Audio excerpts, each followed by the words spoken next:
50 points up for grabs this weekend. 25 are next up for grabs, so take your seats at home or at the side of the circuit because you don't want to. ETC continues to spring a surprise in 2025. Over in race 1, we had Ramadhipa securing victory.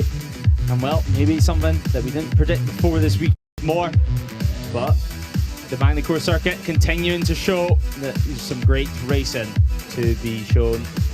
8 lefts, 9 rights, and plenty of overtaking opportunities. Here is technical layout circuit. 9 laps of racing are ahead. Race 1 though, as we look back earlier on this morning, it was for the start. There was a delayed start and an incident at turn 5 opening lap. So a couple of riders caught up in the incident. Luckily, all of them eventually walking away. So the racing continues at the front as Ramadhipa away with Bahosa in chase. Of course, the 69 had long lap penalties to complete, 2 of them, in fact, as Alvaro Lucas looked down the inside on a couple of laps. Of course, Alvaro Lucas, key contender so far this year, is Cano, and we had some fallers throughout race 1. As your championship leader, Alex Longarella, looked hard. She soon got his way to the front and involved in the podium fight. The 45 was looking to add to his victory, but soon the 7 hit the front. Cano joined D4. He had to start down the field outside of the top 20, but soon he became a key contender. For racing as the race continued, it was full slicks for everyone on the grid. Alvaro Lucas though getting tight with the championship leader Longarella down the inside. Longer turn 15. With Lucas continuing to look like the right move. It was a freeway fight soon at the front, but in classic European Talent Cup fashion, it's the riders bunching up in the front group. 9-10 riders fighting away for victory. Everything was to play for. Everything was to be decided. Bahosa looking strong on the 69. He was in the front group throughout the race while Ramadhipa continued to work away quietly, converting good laps in the front group and remain near the podium fight, ready to pounce if any opportunity arose. And well, that opportunity came here as Ramadhipa made his way through on Lucas. Cano lost the front and then to the front of the middle of the track and took out Longarella. It was Ramadhipa who took victory by just 98 thousandths of a second in race 1. As race 2 begins to build for the ETC field, there's plenty to look out for, there's plenty to watch. The conditions have completely changed from this morning. And well, we spoke about race 1 being declared a wet race, but everyone still opted to use the slick tyres. Now here today, in this afternoon, it could be a completely different story. Of course, some key contenders still start further down the order and still have a lot of work to do. And with the different to say for the likes of Carlos Cano, it's going to be even more of a challenge than race 1. It is going to be a big challenge for Carlos Cano. He starts from 27th in race 2. The 9th row of the grid still. We saw in race 1, despite it being a short and 9-lap race, he was still able to get at the front when everyone was running slick tyres. It looks like from our commentary box, and on the track feed we can see here, it's still wet. So everyone, unless it dries up magically in the next few minutes, will be on wet tyres. That adds another dimension to Cano's race. He's shown he's got the pace to fight his way to the front already, and I'm sure he'll believe he can in this race, but with the rain, with the wet track, it's just an extra challenge to think of for him. Yeah, another challenge to think about, another dimension to the race, as you mentioned. But the good thing is, if it does start to dry up at any point, but it still has hoods out on the grid, so I don't think that's going to be a case. But even if it did, the Talent Cup machines, they are lower power CC machines.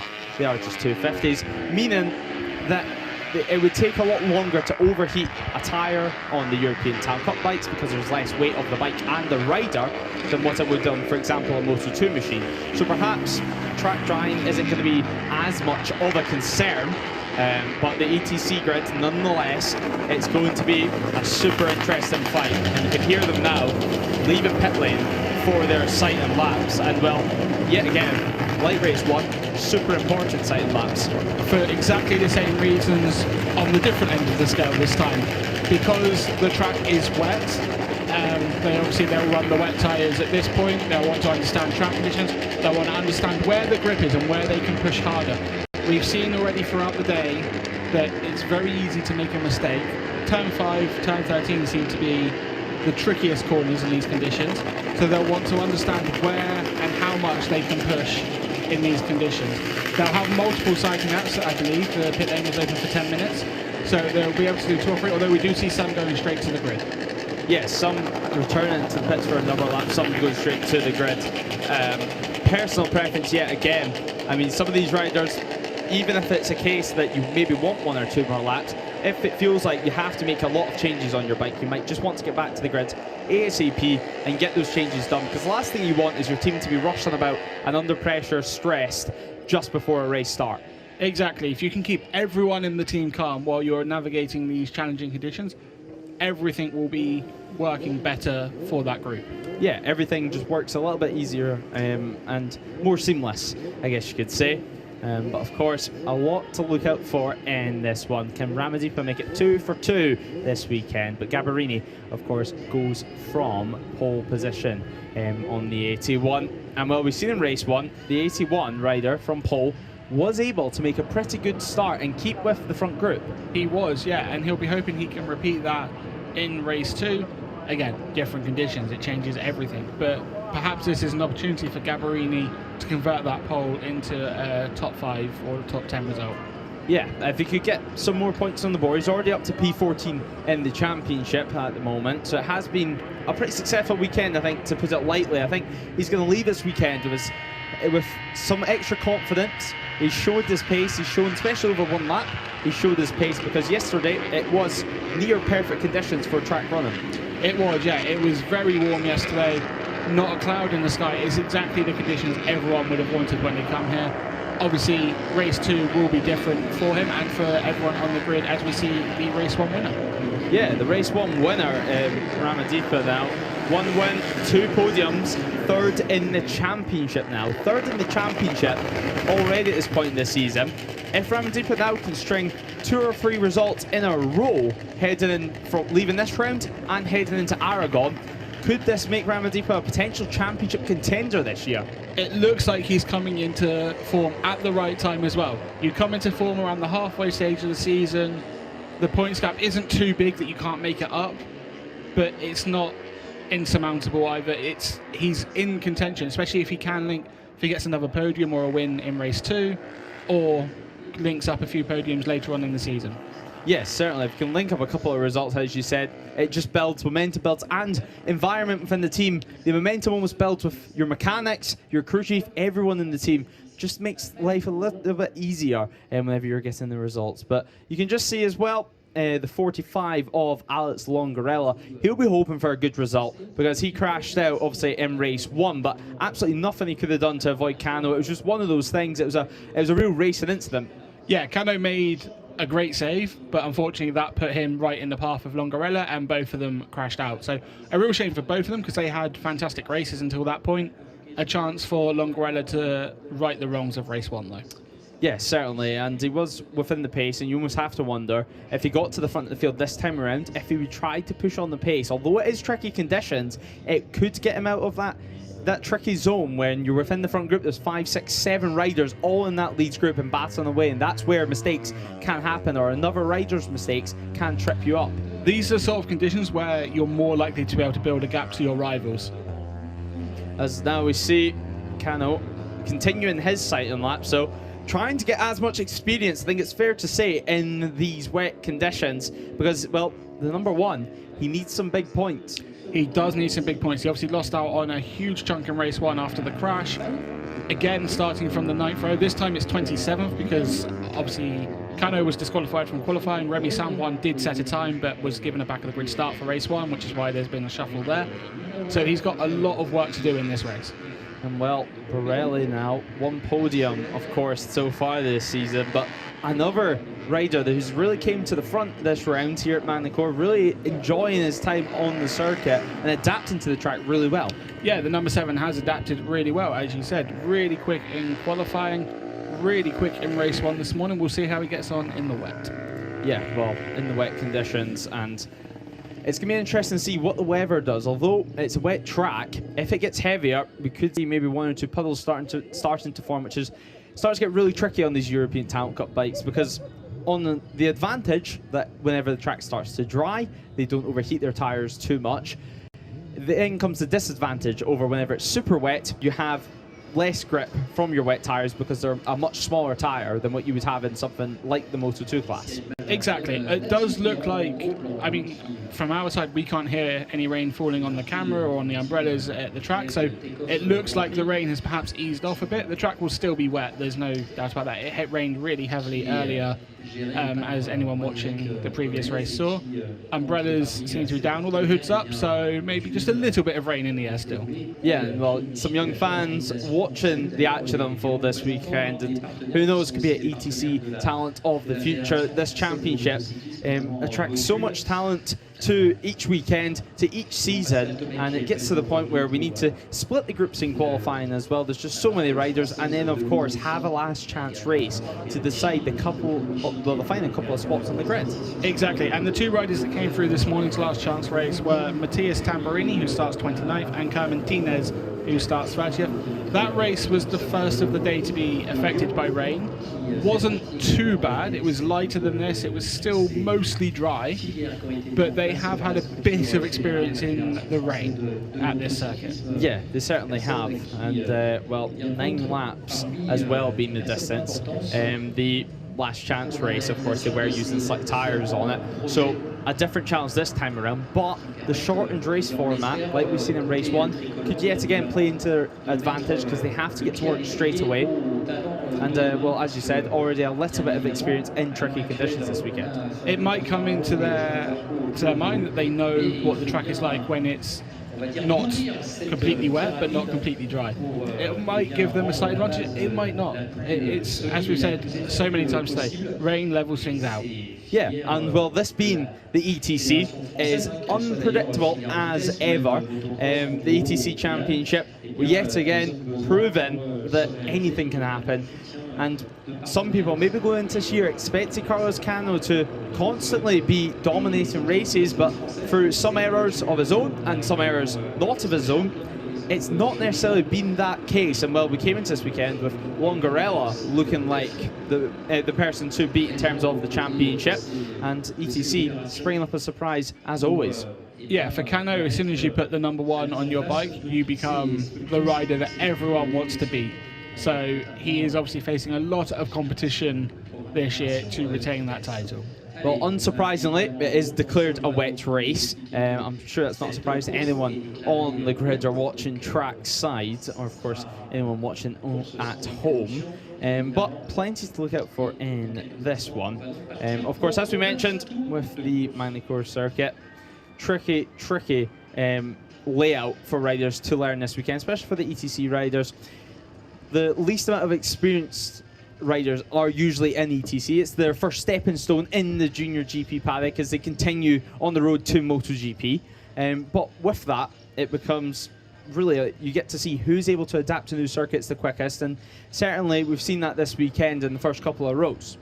You have, yeah. Adapting to a new circuit is obviously an important part of being a racer, and you can see who has adapted quickly.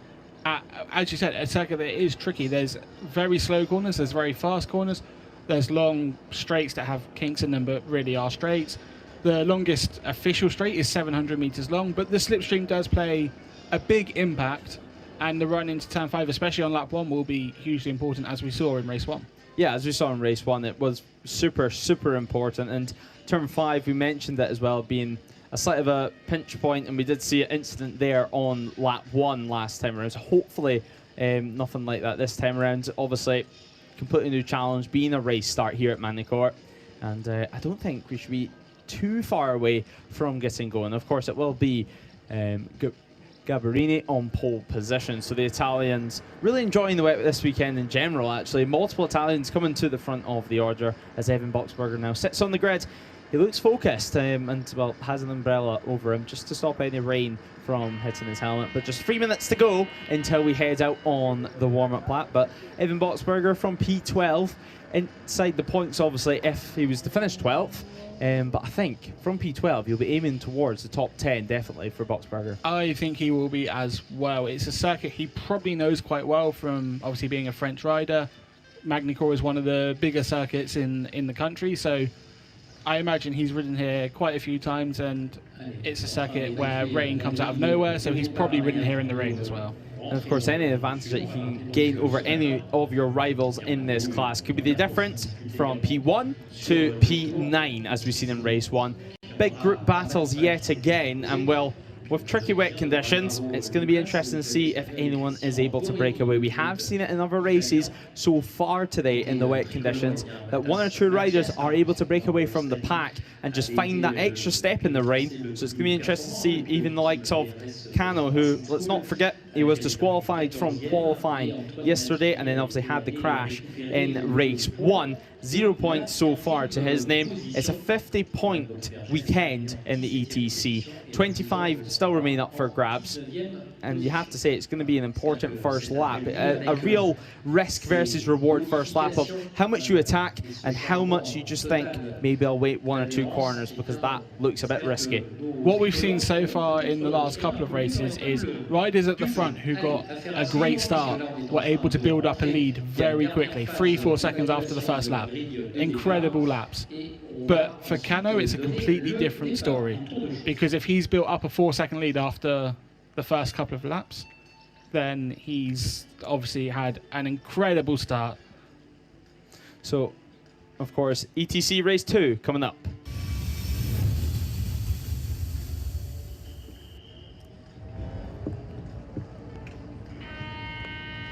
So the starting grid now for the second race of the weekend. Gabrini on pole position from Ramadhipa. Can he make it from two this weekend? Bahosa on the front row.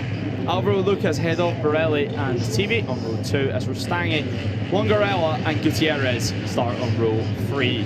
Now the 26, 12 and 36 of Boxberger start on row 4 ahead of Borg, Rodriguez and Galan on row 5. Mariolanda on the 27 starts ahead of San Juan and Crackwell as Karpushin, Ethan Sparks and Sanchez start on row 7.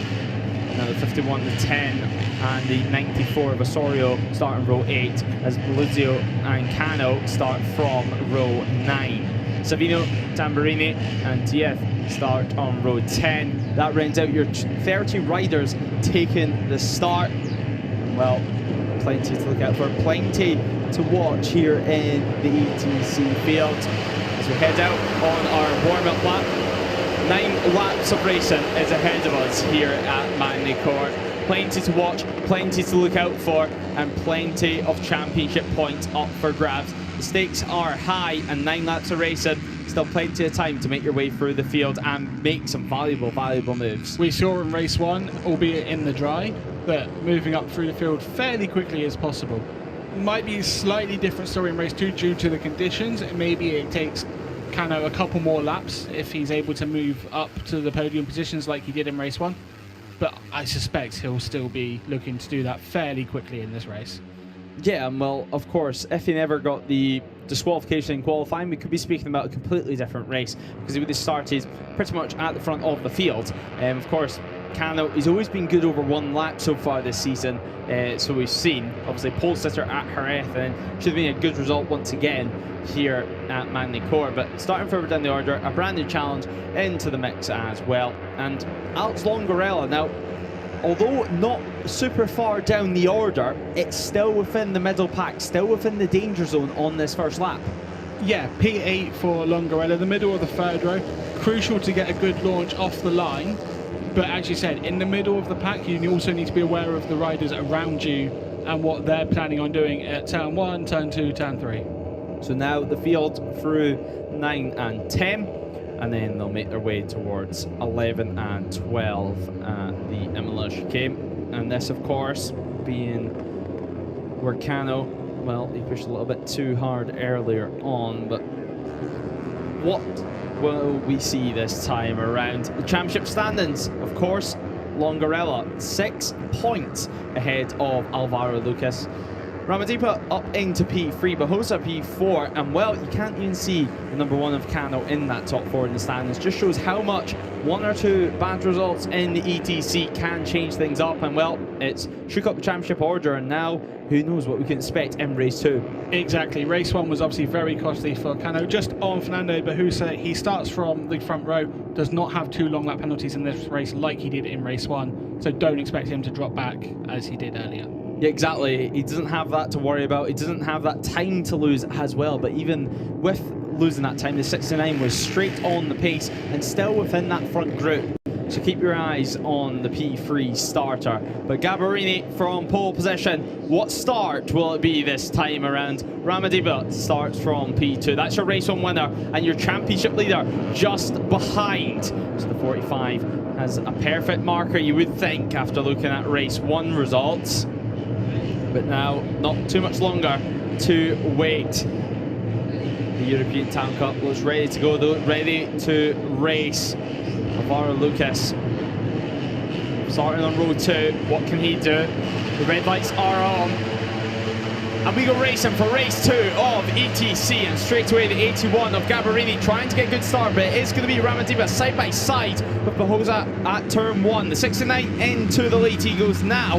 Alvaro Lucas up into P4 as well. So your pole sitter back down to what looks to be P6 so far. Longarella, a good start from the 45, up inside the top 5 already. Could this be his race? Could this be his chance to reclaim some championship points and to stretch out that championship lead? The championship lead at the moment is just a 1-digit number. It's 6 points. In the lead of the championship is the 45, but now we come down to turn 5 for the first time of asking. Moves will be made. That is a guarantee. Hopefully none of the drama last time out. Obviously Kano making his way through the field further back down the order. Lucas dropping back down to P4, dropping right behind Longarella. So a good marker for him. Everyone through turn 5 clean this time. A nice clean start for the ETC field. Absolutely, an incredibly clean start. We see the pole sitter just ahead of the number 13. That's Matthias Westagni getting ahead through the Nürburgring chicane and into the 180-degree headline.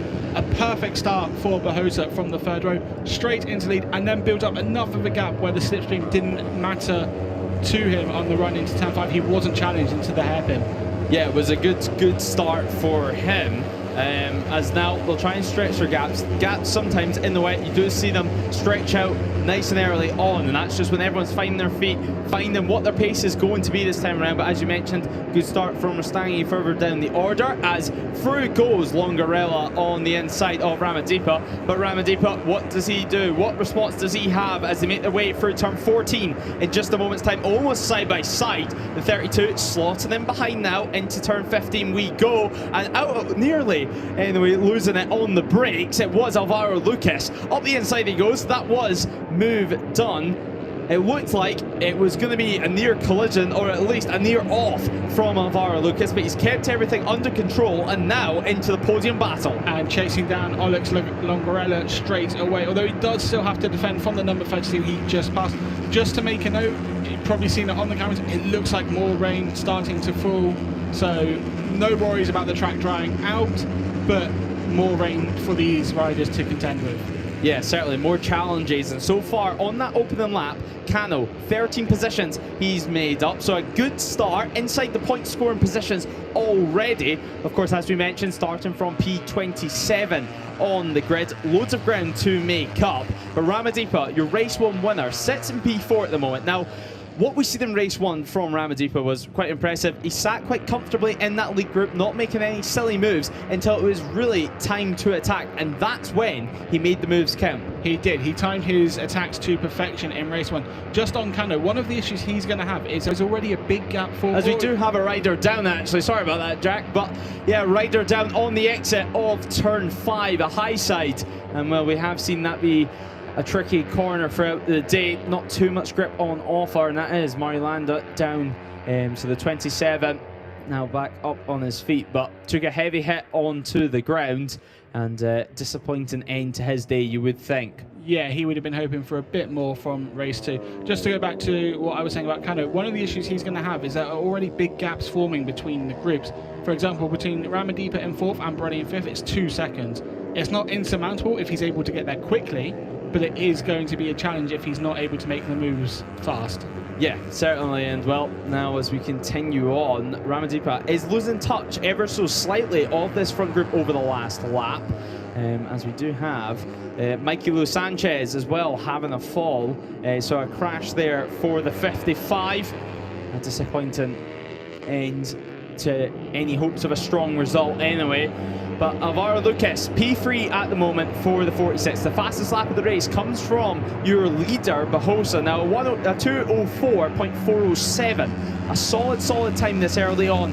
What we see time and time again, the lap times really do build in these sort of conditions. And Longarella, he has a marker in front of him, most importantly. He has a gauge of how hard he can push and how close he wants to follow Bahosa in front. Bahosa is the first rider to come across any change of conditions because of the rain falling or it starts drying out. So although he's got track position, in a way he's disadvantaged because he doesn't know where he can push. Whereas, as you say, Longarella has a good reference in front of him, and you can see the gap has closed up in the first sector of this lap. And now heavy on the brakes once more. This is where we've seen the high side earlier on in this one from Mario Landa, but none of the such problems for our leaders, as Kano in this massive lead group further back down the order.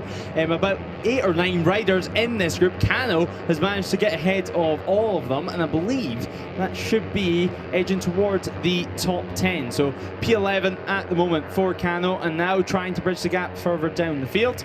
As well, the battle continues on at the front. Time of screen showing 55 having a fall. Yep, that is also on screen now at turn 9 for him. As looking at the inside is Longarella. Nothing made though this time around. And of course, that was the crash of Michael Sanchez that we had the graphic of earlier on of the 55. But the front two seem to be just bridging the gap at the moment from Alvaro Lucas, as Kano now enters the top 10. P9 for him at the moment. Yeah, Kano up to P9. A great comeback ride so far in the early stages, but I'd say the top two just seeming to break away from Alvaro Lucas. Bahosa leading Longarella, but Longarella is visibly quicker on this lap and has been setting purple sectors so far. Purple sector means fastest of anybody, and as you can see, the gap is definitely coming down. He was 2 tenths quicker on that lap. Yeah, 2 tenths quicker, exactly 2 tenths quicker at that. So with the gap now being 4 tenths, you'd have to say with 6 laps remaining, the battle is on in the ETC race 2. The battle is on for a good result, for 25 championship points. Longarella is going to be hungry for those 25 points. He's been battling all the way throughout the weekend, and then sadly from race 1, no fault of his own, and the mistake from Kano made him drop out of contention. But now flying past down on the back straight as we head towards turn 5 is Longarella. So the 45 back into the lead now, and what can he do at the front? Can he immediately stretch a gap from Bahosa, or is the 69 awaiting something? Has he got something left in his back pocket? Based on what we saw over the last couple of laps, you would think Longarella would be able to pull a gap. However, Longarella is now in the situation that Bahosa was a couple of laps ago and seeing everything first. So maybe because of that, he was able to take advantage. They just go side by side, not quite through the 180-degree corner. Different lines, obviously different parts of the track, giving different grip levels for these riders. Yeah, different grip levels all the way around the circuit, and grip, well, proven to be crucial here in this one to get a fast lap in. But Longarella, we're going to wait and see what the time's going to be. It was a first 2 good sectors from the 45 over the line the last time around. Of course, it was 4 tenths in the way of Bahosa, but that all changed down the back straight. A little moment though on the exit of the corner from Longarella. Is that going to allow Bahosa just to show a front wheel? If he can get side by side, as we see Beluzio on the 64 having a crash. So turn 5 for him down at the hairpin. Such a tricky corner, both in and out on the wet conditions. But a slight moment there from the 45 of Longarella. You have to wonder, is that just going to calm him down, bring himself, relax himself, and not to make any more mistakes? Because you cannot keep losing the rear like that because if you keep doing that, it is eventually going to bite you. You can't, but he's wide through turn 1. He's left. I don't know if he's through. So Bahosa now dropping back down. Bahosa up into P1. and it is going to be Longarella dropping back down to P2. He's trying to take a different line. It was the fastest lap of the race, a 2:02.7, but none of that matters if you're going to be running wide the next corner at turn 1. He is going to get slipstream. In the slipstream, tucking in his knees, tucking in his elbows, his shoulders, his head, and through he goes on the 45. Longarella now leads the field once more. It is going to be a two-rider shootout, or of course, if these two continue to battle, it's going to allow Alvaro Lucas to get back into contention in third. Alvaro Lucas needs these two to battle to bring himself into contention. I've just been looking at the timings for Carlos Cano. He is up to P6, 3 seconds behind Matthias Rostagni with 5 laps to go. Potentially P5 is possible, but then there's a 6-second gap to Ramadhipa. That is unlikely to be bridged, I would suspect. Yeah, a lot of work still to do. It has been a race of just constantly putting in the work, a weekend of putting in the work for Cano, but the front two, no change since that move down the back straight in between turn 4 and turn 5 for them. So Longarella looks like he has stretched a margin, but we did see him make a mistake at turn 1 last time around, and well, you cannot be making mistakes in these conditions, because if you ask for more and more, eventually the track or the bike will bite, and then suddenly in the flash you are down on the deck. A massive look behind as well from Longarella. He's gonna know Behosa's there. The 6-9 up the inside, but of course now Longarella has the inside for turn 15, but 6-9 swoops around the outside, takes the position into the final sector, the high school complex, and now into the final corner. 16-17 on the power once more, and well, it looks like as he runs out onto the curb, slight bit of spinning up out of the final corner, but you would have to say in between turn 3 and 5, down the back straight, that's where he's going to be lining up another move. Yeah, Longarella in P2 will get a huge slipstream effect down into P5. It does look like Behosa has pulled out a gap, but it's probably not enough to be able to defend. The sector 3 time from the last lap, Behosa was 7 tenths quicker than Longarella. Yeah, super stuff in that final sector. You just seen him close and close, and well, having a little stretch actually was Longarella, just bringing out his knees, although not the most aerodynamic. He's just trying to make himself last till the end of the race. He doesn't look down the inside this time around. He sits comfortably in second. He looks like he was happy to sit second this time around. Maybe just gauge a little bit more of where he can match Behosa with, of course, the 6-9 being so strong in that final sector. Maybe the 45 just wants to take a page out of his book. Exactly, and they've got enough of a margin to Alvaro Lucas behind where they don't need to be in front and constantly fighting. They can sit first and second in that order if that's what Longarella would like, until he can work out the best place to overtake Behosa. A wider line on the entry to the 180 corner. So Longarella, is this going to catapult him? Is this going to give him the slingshot? Of course, a late apex for him. He's definitely closed it up, but it wasn't enough to make a move into MLS. So through the left they go now before they head heavy on the anchors once more into the braking zone over at turn 13. And of course, this is where we've seen Behosa be so strong. So is this going to be Alex Longarella's chance just to learn a little bit, as still sitting in P4 and a little bit of no man's land at the moment? It is Ramadhipa, but Ramadhipa take nothing away from him. Winner in race 1, nearly on the podium. He still could be on the podium. It's ETC, anything can happen. These are the challenger races for a championship charge where you need to stay focused with nobody around you. Exactly. If he, as we said before, if you can't win, you can't finish on the podium, you take what you can get. If P4 is what Ramadhipa can get in this race, take it 100%. Still good championship. But oh, he had a massive moment. 2 massive moments coming out of the final chicane. Just able to keep it together. Yeah, just keeping it together. Losing the rear on the exit of turn 17. And then all the way, as we do see actually, a rider down there on the run to turn 1 that looks like as well. We do have 49 crashing out as well, rider okay. But losing the rear for Ramadhipa, as it looks like the leaders side by side once more into turn 5. No move made this time around. Ethan Rodriguez down, so crashing out of this one, the 49. So a shame for him, but Ramadhipa staying on. Once he was on the curb as well, he just tried to pick up the throttle, and Rustangi also down. We spoke about how much he was wanting to have a good ride on the number 13. Sadly, that's all came to an end, and now they're getting Scooter back to the paddock as this is going to allow Cano up into P5, as it looks like we do have a red flag. So red flag now appearing out with 3 laps remaining. So that should be 2/3 distance. But of course, as always, we'll wait for official confirmation. But over the line last time around, it was the 69 leading Longarella. 3 tenths, nearly 4 tenths of a second was their margin. As actually, it looks like a little bit of celebrations already. I think Mahosa realizes that it's probably him that's going to take the win, and Longarella, he doesn't know, and that's just in the hope that he does manage to win on counting back. But I think it will be Mahosa taking the win in this one. As inside the Snipers team box at the moment, the mechanics just waiting to see the official results here at Manly Core. Of course, a dramatic race 2 for the ETC.